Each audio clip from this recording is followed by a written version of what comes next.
Bienvenue à la Superbike School UK. Aujourd'hui, les secrets de Kiss-Code nous seront révélés. Nous gagnerons du temps sur le pilote Alphagan. Et Derek et moi atteindrons nos objectifs et apprendrons que rouler comme Pedrosa n'est pas donné à tout le monde.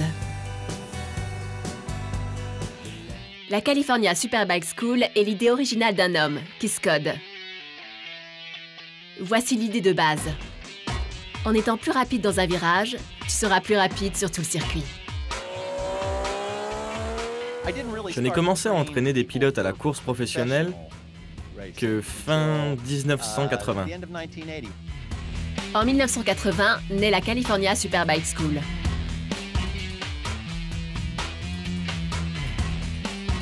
Cette école attire rapidement l'attention de pilotes du monde entier.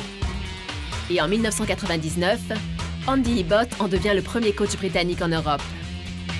Étant le pilier de la réussite européenne de l'école, il travaille également avec certains des plus grands noms de la moto.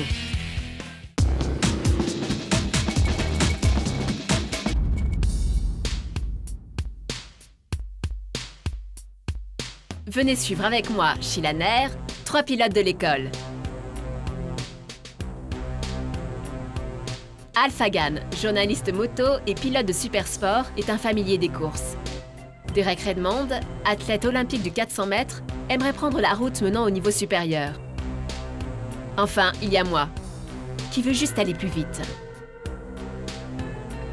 Les conseils de la journée portes ouvertes ne m'ayant pas suffi, j'espère qu'Andy va pouvoir me faire évoluer pour de bon.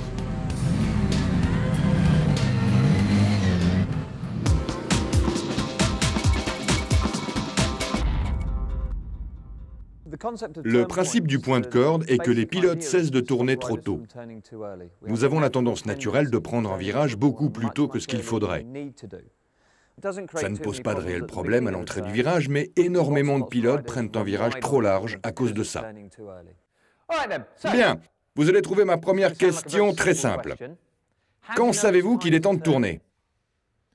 Qu'est-ce qui vous influence? Quand le virage approche, Oui, c'est exact. Voici notre virage.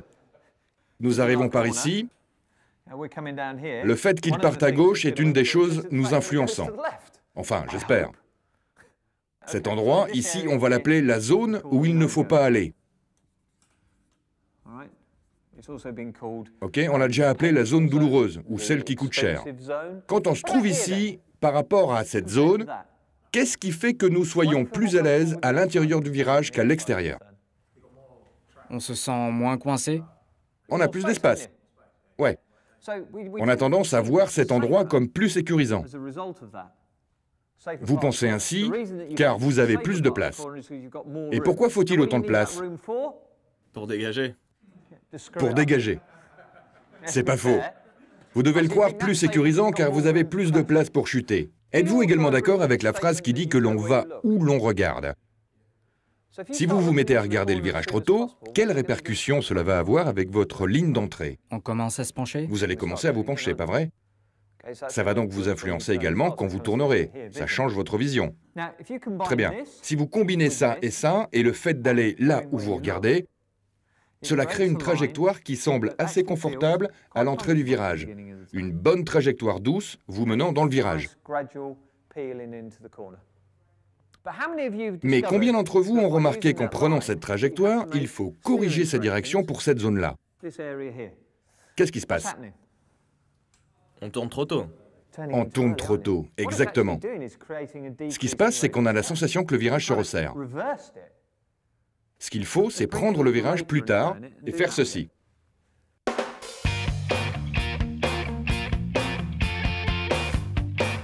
Ce n'est pas si simple qu'il y paraît. Derek et moi devons encore mettre cela en pratique sous les regards vigilants de nos coachs, Johnny Haynes et Badger.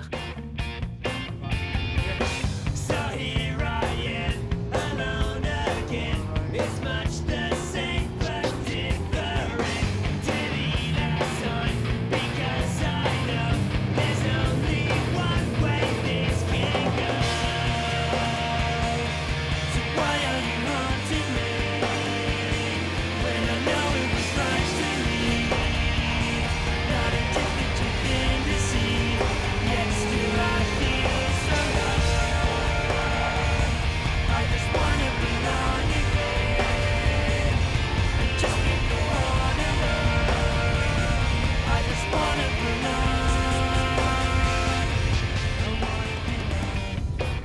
Vous pensiez connaître la California Superbike School?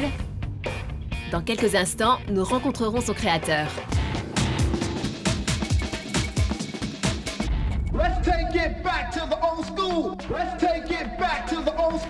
Keith, eh bien, c'est une inspiration. C'est tout à fait ça. Je me demande encore comment il a pu développer cette technique.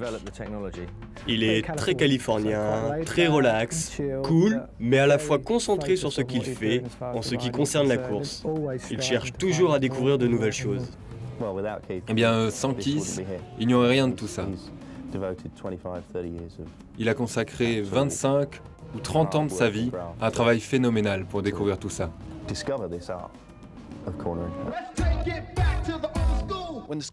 Quand l'école a commencé en 1980, mon idée était de continuer les entraînements que j'avais entrepris environ 5 ans auparavant.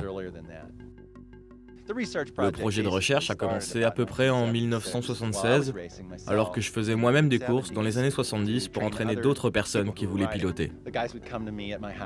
Les gars venaient chez moi, on passait la journée ensemble, on tournait, puis on suivait les notes que je prenais d'après mes propres observations.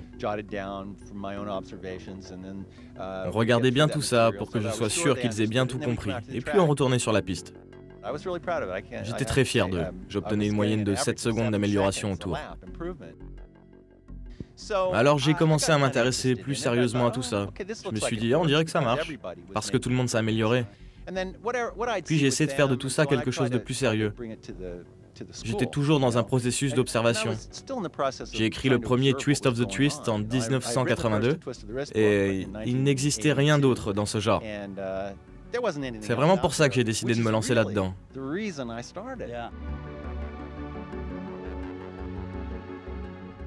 Ces gars-là connaissent la recette du succès, mais ils ne me disent rien.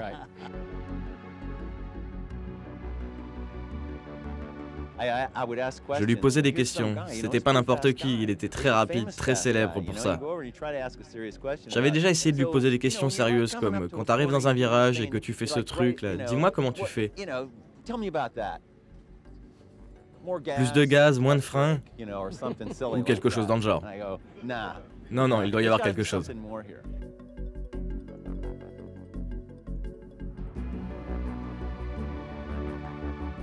En principe, les bons coachs sont ceux qui se débrouillent le mieux dans toute situation. Ceux qui prennent le temps d'observer ce qu'il se passe et qui aident les pilotes. Keith a toujours réussi à bien tout expliquer à ses gars. C'était le cas il y a des années, et ça l'est encore aujourd'hui. Je ne sais toujours pas comment il a réussi tout ça.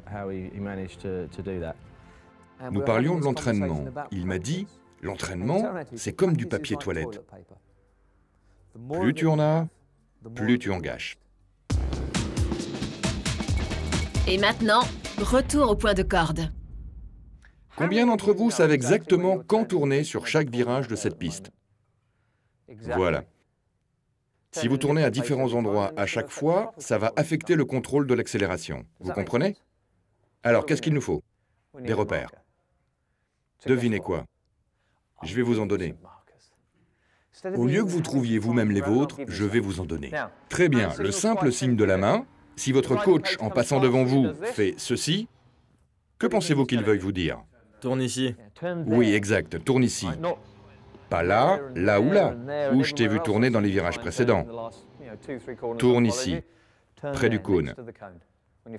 Quand ta roue avant est au niveau du cône, penche la moto. Ceci dit, je sais qu'il y a un virage sur notre piste où vous regardez un de nos cônes en vous disant « Non, c'est le cône blague, c'est le cône pour rire ». Bon, si vous allez sur la piste et que vous le voyez, une simple expérience vous expliquera pourquoi il est placé là. Premier tour, tournez avant le cône, comme vous l'auriez fait, et regardez comme ça affecte la maîtrise de votre accélération.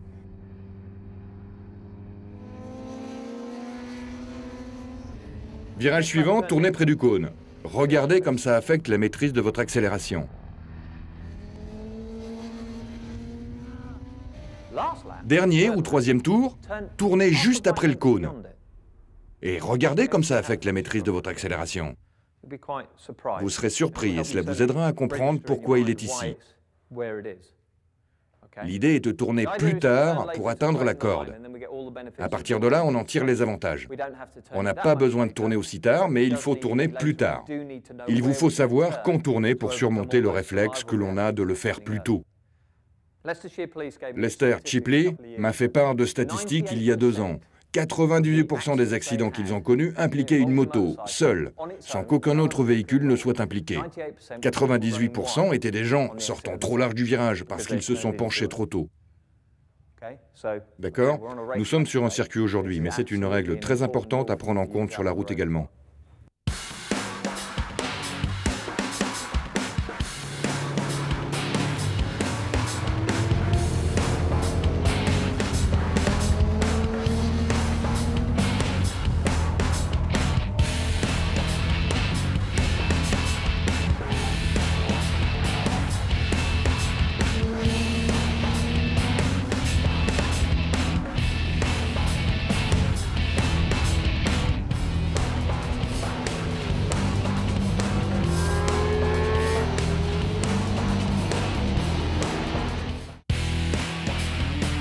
À suivre, Al va faire un tour.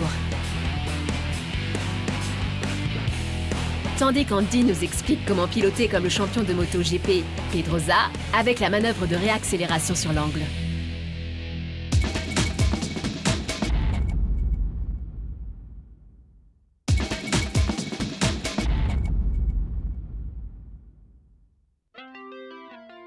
Bienvenue dans la seconde partie. Nous allons suivre les singeries d'Al sur une lean bike. Et Andy nous donnera de sages conseils. Mais d'abord, vous voulez rouler comme un dieu du GP? Testez la réaccélération sur l'angle.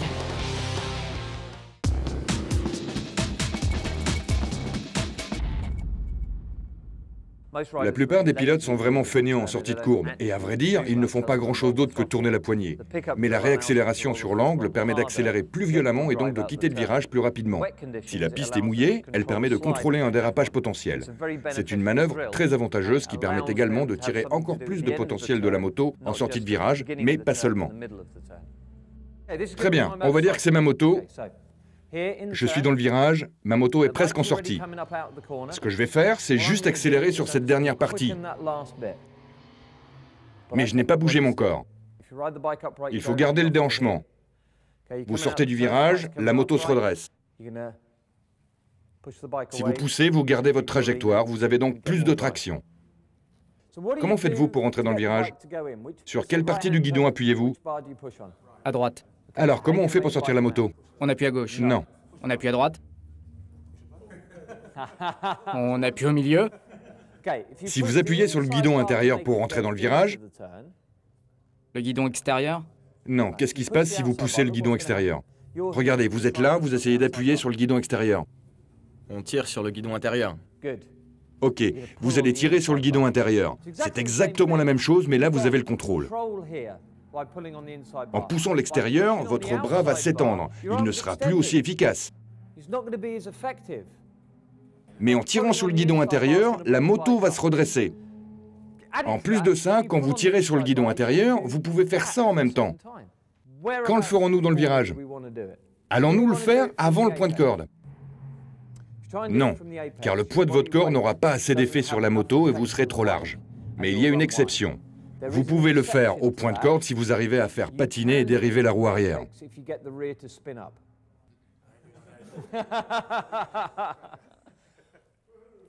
Je me dois de le dire. Si vous regardez en MotoGP, Dani Pedrosa est excellent à cette technique. Il la met en pratique à chaque virage. Et toujours en appui après le point de corde. Mais il arrive toujours à accélérer en même temps. Il est toujours en dérive et à cause de ça, il n'a pas beaucoup de traction. Donc quand la roue arrière commence à patiner, il redresse sa trajectoire, redresse la moto, les pneus se mettent à adhérer et c'est comme ça qu'il arrive à sortir du virage aussi vite. Si vous voulez que tout se passe bien quand vous roulez, c'est une technique primordiale. Parce que la vitesse est quelque part plus lente. Vous pouvez le faire plus tôt dans le virage. Si vous regardez bien, quand vous faites ça, vous ajoutez de l'accélération. Plus vous en avez, et plus le pire risque d'arriver. L'arrière se met à perdre la motricité et la moto se met en travers. Mais si vous êtes déjà en train de tirer sur le guidon intérieur et de redresser la moto, vous la mettez déjà en glissade. Vous voyez, vous corrigez déjà tout ce qui pourrait se passer.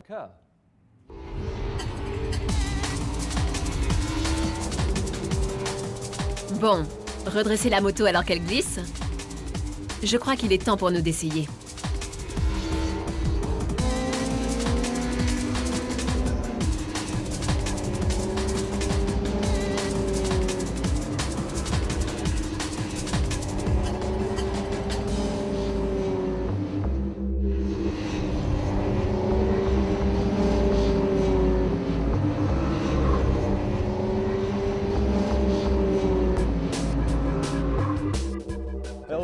À un moment, je me suis retrouvé à redresser la moto, comme on nous l'a appris. C'est bien, Je vois vraiment l'avantage que ça a. complètement. Ça marche très bien. Je l'ai fait 2 fois, la sensation est géniale. Tu te mets comme ça et la moto part. On a l'impression d'être propulsé. Complètement. Tu vois le droit juste après? J'étais là, et c'était reparti. Alors qu'avant, je faisais pas du tout la même chose. Nous reviendrons plus tard à cette histoire d'accélération, mais maintenant, Hal se met dans tous ses états. Cette moto est probablement la plus célèbre de l'école.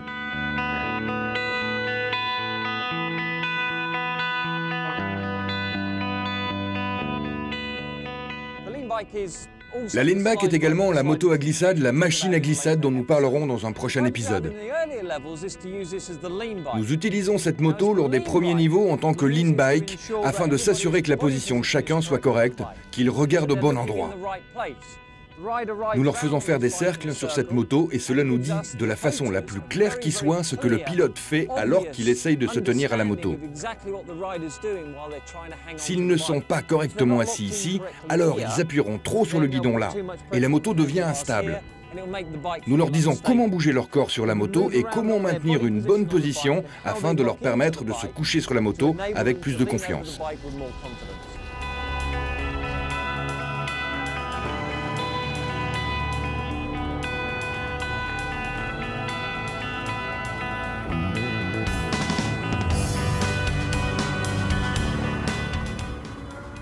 Va plus vite, frotte les genoux, je m'en fiche.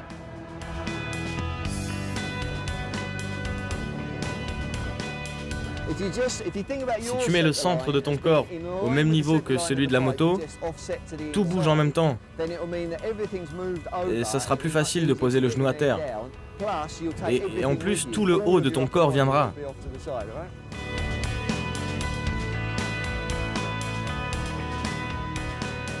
Je crois qu'il commence à avoir la tête qui tourne.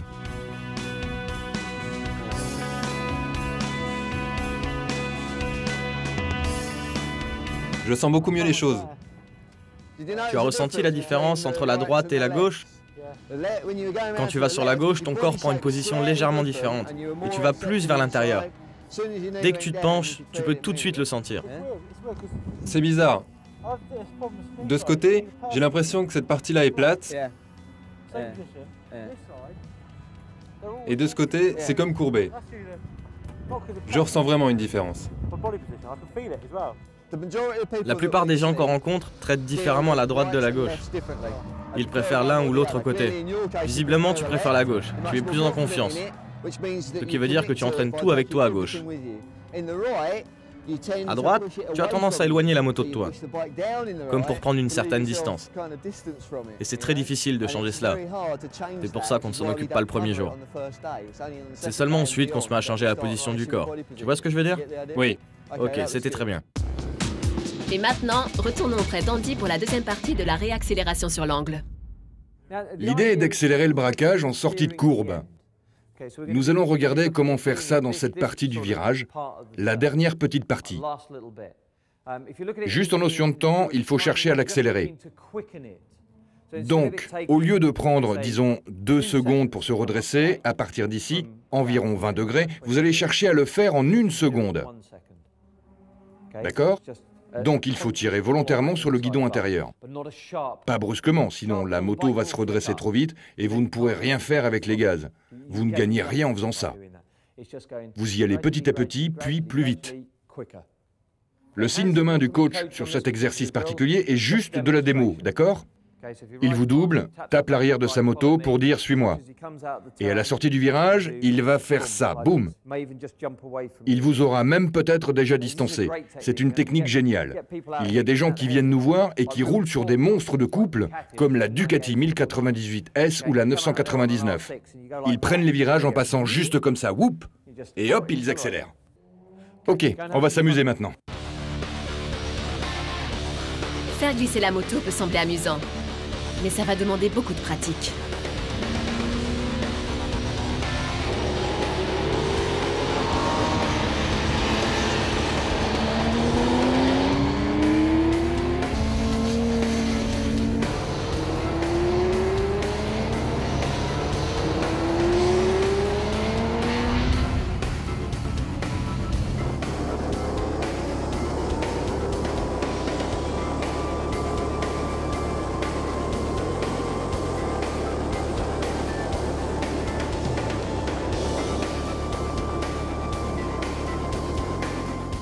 La journée touchant à sa fin, nous sommes tous bien épuisés.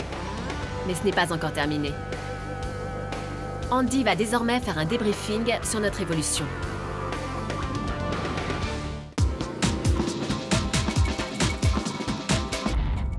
Pour nous, le résultat le plus important de ce premier niveau, en ce qui vous concerne, est que vous soyez capable de maintenir la moto stable.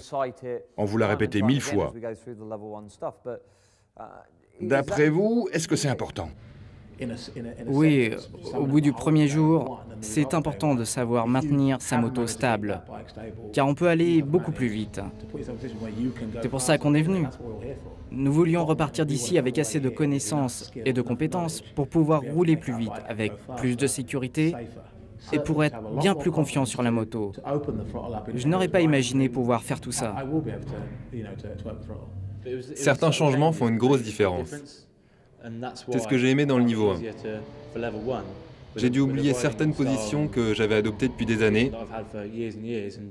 Dans le niveau 1, avec ces virages rapides, le fait de garder les bras baissés, le dos droit, on a bien plus de contrôle. Ce sont des pures bases, mais avec, on va bien plus vite. Sheila, ce premier niveau? Je trouvais que j'avais beaucoup de poids sur les mains avant. Mes jambes étaient également très sollicitées. À la fin, je me suis sentie bien mieux dans tout ce que je voulais faire. Avec la poignée de gaz, avec tout ce que mes mains faisaient. Et ça donne beaucoup plus de temps pour réfléchir. On a l'impression que c'est plus simple.